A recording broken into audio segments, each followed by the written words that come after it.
Good Friday evening, everyone. Thanks for joining us for Western Mass News at 6. I'm Chris Pisano. Let's take a quick look at what's making the latest headlines. The latest unemployment numbers are out today, reaching the highest rate since the Great Depression.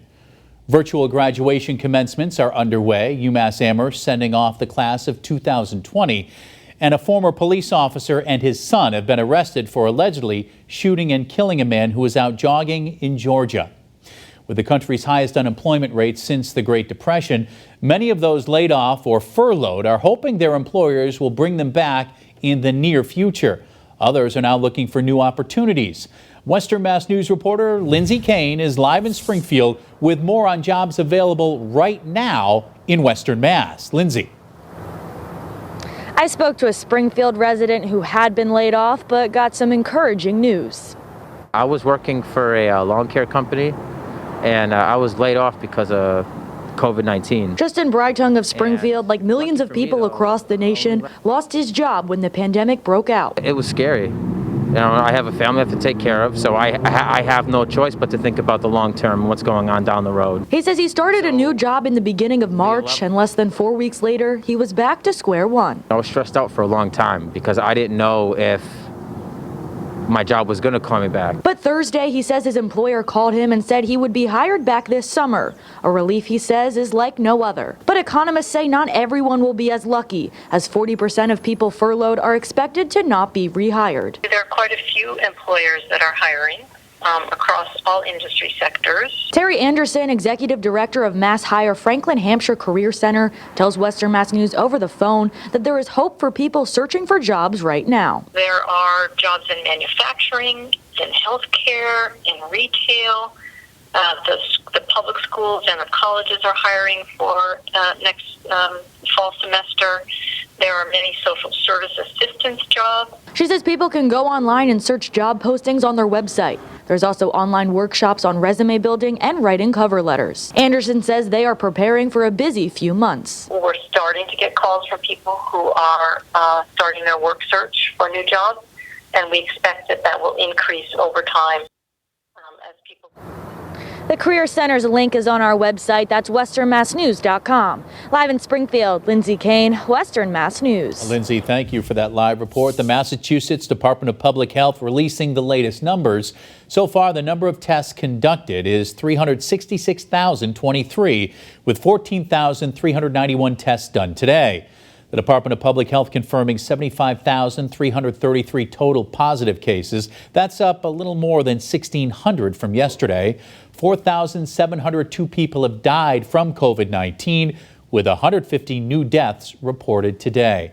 And breaking down those numbers county by county, here in Western Mass, Hampden County reporting 4,522 coronavirus cases.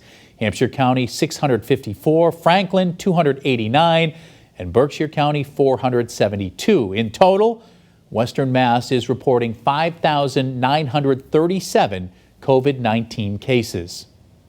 The UMass Amherst class of 2020, now officially alumni. A virtual commencement ceremony was held this afternoon. Western Mass News reporter Audrey Russo is live with more on this story. Audrey. Usually around this time of year, we as a news station are covering the traffic, the boom in business, the hustle and bustle that commencement weekend brings to our corner of the state. Well, today I, along with family, friends, and loved ones, watched the UMass Amherst class of 2020 earn their degree behind a screen. Music, student addresses, and inspirational words are all part of a normal commencement ceremony. Different backgrounds popping up behind the chancellor, not so much. Let me say what everybody is thinking. This is weird. Though UMass Amherst graduates didn't get to throw their caps in the air, the newly minted alumni I spoke with tell me they still feel appreciated in these uncertain times. Waking up, it felt kind of weird to not be back at UMass and to not be with my roommates and getting ready to go to the stadium. They still care about us, even though it's not the same. And I think our university has done a great job in making us all feel so special, even virtually. But it's not just graduation plans that were altered by the COVID-19 pandemic. The first step into a postgraduate world. And now we sit here with an even greater, potentially even scarier chapter of our lives. Is a bit unsteady as well. I'm 40 minutes 40 minutes with no traffic from Citi Field, so I've grown up wanting and dreamed about working there. Kiara Lockwood's new job with the New York Mets has had a pushed back starting date. When she eventually makes the move to New York, Lockwood says she'll have to be creative in getting fans to the stadium. Whichever way we can get fans to be there, we will, because we want people to have that normalcy of being back and watching sports again. Prior to the outbreak, Krishangi Gari tells Western Mass News she was planning to take a post-grad trip before getting a job. Now the international student has remained on campus and will hit the books again. I just thought that this is not the most optimal time to enter the job market. So I have decided to continue my studies further and have enrolled myself in a master's program. Either way, the two alumni will be faced with a new normal. In fact, they may very well play a role in shaping that new normal to be safer for everyone. Even every job in America is going to change, but I'm excited to take that next step, because even though it could be hard and there could be challenges, I'm excited to take those on. Now, some of the star guest appearances in the virtual graduation today include Julian Edelman, Robert Kraft, Ben Affleck, and Rachel Maddow.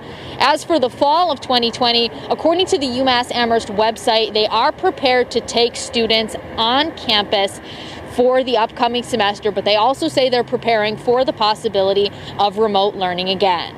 Reporting live, I'm Audrey Russo for Western Mass News. Audrey, thank you for that live report. And for more coverage on the coronavirus emergency as it continues to develop, log on to our free Western Mass News streaming app. Well, some light rain is finally starting to reach the ground as our storm system approaches out of the south and west. Just a couple of sprinkles so far, but that rain will become steadier as we go throughout the rest of the evening. And we're seeing snow on the radar out across central New York. That'll be filling in tonight as well. Current conditions as we take a look out to our Six Flags Skycam, you can see the water droplets there. We're down to about 48 degrees. Dew points are up close to 38, and wind is out of the south, sustained at 15 miles an hour. It is blustery for sure as gusts are topping that. Temperatures are starting to drop. This is kind of strange though, from south to north as that rain starts to lift in from the south. So as the rain begins to reach the ground, the temperatures will dramatically start to fall and will be dropping into the 30s well before midnight. Now it is breezy, wind right now gusting up to about 20 miles an hour in Orange, but the wind is not going to be too much of a factor overnight. We will be blustery at times. The snow is the issue tonight. We will have some minor accumulations. Temperatures will stay in the lower to middle 30s, so many roads will just be primarily wet. However, some grassy surfaces likely to get coated here in the valley. Getting up into the hill towns, about 1 to 3 inches of snow is a possibility. Not quite enough to cause power outage concerns. Might get maybe 1 or 2 isolated spots that have an issue, especially those that see about 3 inches of that heavy wet snow. And tomorrow not looking like the nicest day. You might want to sleep in. Temperatures will be in the mid 40s, but wind chills will be in the teens and 20s in the morning and 30s in the afternoon with occasional rain or snow shower. We'll take a look at your full weekend weather forecast in just a few minutes. Chris? Jenna, thanks. Now to a story Western Mass News brought you first. The iconic White Hut in West Springfield will soon be opening up for business. Peter Picknelly, owner of the Peter Pan bus line, tells Western Mass News he and business partner Andy Yee of the Bean Restaurant Group bought the beloved restaurant because it's a landmark in our community. We're told a deal was reached with the former owner just Tuesday night. Listen, I think it's an iconic brand in our community, just like the Student Prince, and I'm really pleased to be part of resurrecting it, and we're really anxious to get open again. Picknelly says if the governor eases restrictions and restaurants are allowed to open, the plan is to use the White Hut food truck starting the week of May 18th at the Memorial Ave location, serving up hamburgers and hot dogs. And if everything goes well and the state continues to reopen, the business partners hope to have the original White Hut brick and mortar location open by July 1st.